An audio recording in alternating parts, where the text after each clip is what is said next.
Il y a quelque chose de fort avec une personne en particulier. On te parle d'une connexion, d'un lien d'âme, où se mélange justement, j'ai envie de dire, de la passion, au-delà de ça, de l'enfilage de perles, quelque chose de juste magique. Quand tout est arrivé, on sent que les choses, on les a appréciées, on les a laissées porter. Et puis prendre aussi l'ampleur de l'amour que je porte à cette personne que je ne connais presque pas.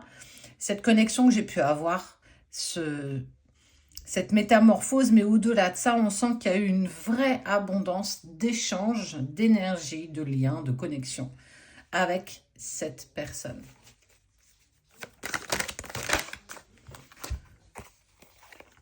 Les rêves, les pensées, on sent que les choses ont... Tout a changé, comme si on avait la sensation d'être lié à quelque chose de plus grand et de plus fort que nous.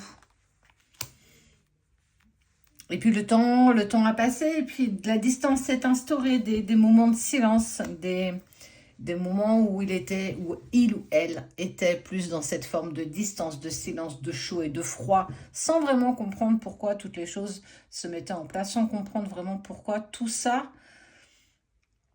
était aussi loin de cette première rencontre, cette première connexion, ce moment partagé d'alchimie, dans tous les sens du terme, qui s'est presque arrêté. Mais pourtant, la sensation de ressentir encore toujours l'autre, la sensation que tout est encore là, quand les regards peuvent encore se croiser. Et puis vient de la culpabilité. La culpabilité parce qu'une situation n'était pas réglée, parce que j'ai choisi la facilité. Peut-être que cette personne a choisi à un moment donné une phase ou une réponse, quelque chose de plus facile à vivre, que justement aller simplement vers l'amour qu'on a aussi fortement qu'on puisse ressentir avec cette nouvelle personne, dans cette première approche que vous avez eue ensemble, cette alchimie. C'était pas si simple, c'était pas...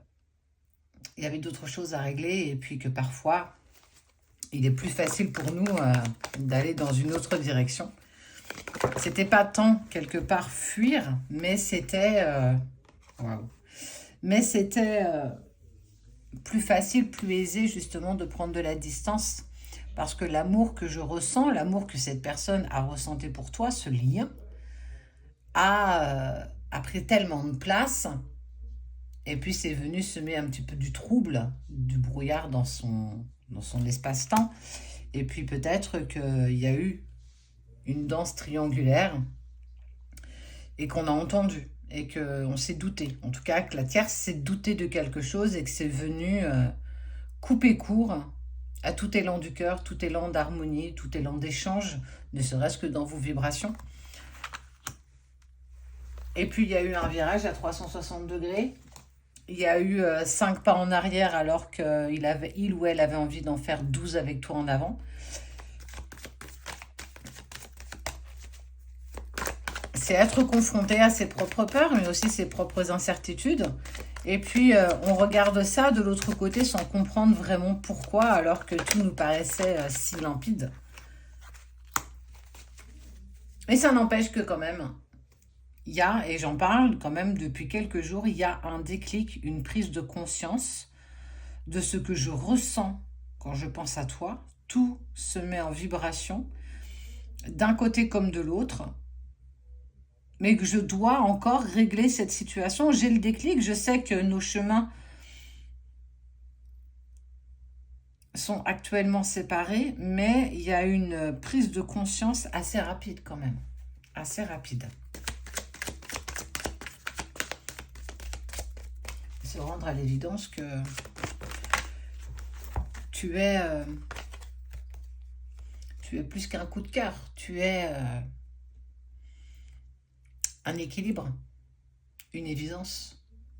Et c'est aussi le prendre dans l'autre sens. Mais effectivement, pendant cette phase, il faut aussi accepter que nous devons chacun voyager seul sur notre chemin pour pouvoir se réunir quand le moment sera le plus opportun, quand ça se présentera à nous. Aller vers de la stabilité, malgré les conflits, les désaccords qu'on peut ressentir, malgré tout ce qui peut se passer avec la tierce.